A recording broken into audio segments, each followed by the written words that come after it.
Hey guys, welcome back to our third video in this series. So yesterday we talked about how all these things happen as part of God's good plan for us because He loves us so much. He loves you and He loves me. He loves all of us. So we pick up the story today in Mark chapter 14, where we see that Jesus is being brought before the religious leaders. So let's read it. Mark 14, starting in verse 54.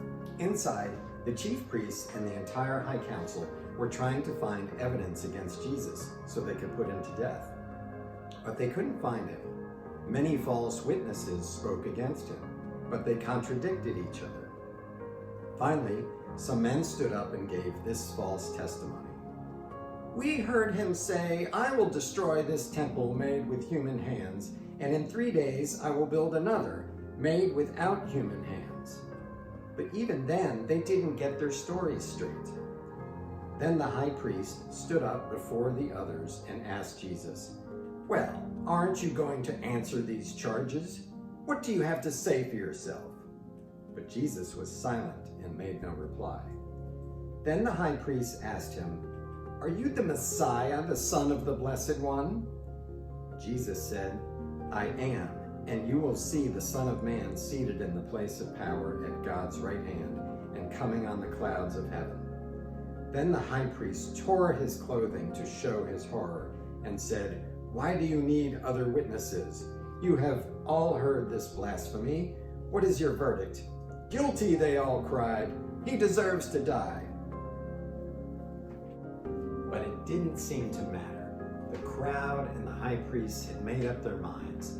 Jesus had to die. Finally, the high priest asked Jesus this question. He said, "Are you the Messiah?" And Jesus answered, "I am, and you will see the Son of Man seated in the place of power at God's right hand and coming on the clouds of heaven." Now, Messiah was the promised Savior.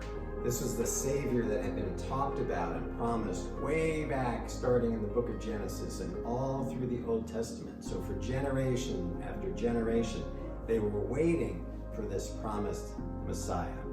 This was a very specific way of Jesus saying, "I am that Messiah. I am that promised Savior, and I'm here."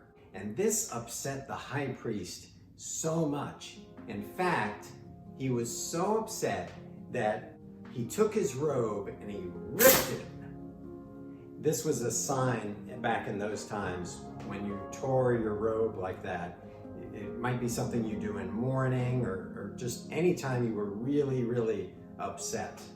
And so that showed the disgrace and disapproval that he had for Jesus's claim. And sadly, from here, the crowd began to chant, "Guilty, guilty, he must die." Okay, so that's where we end for today, and now it's your turn. Grab the discussion questions, get together as a family, and discuss, and we'll see you tomorrow.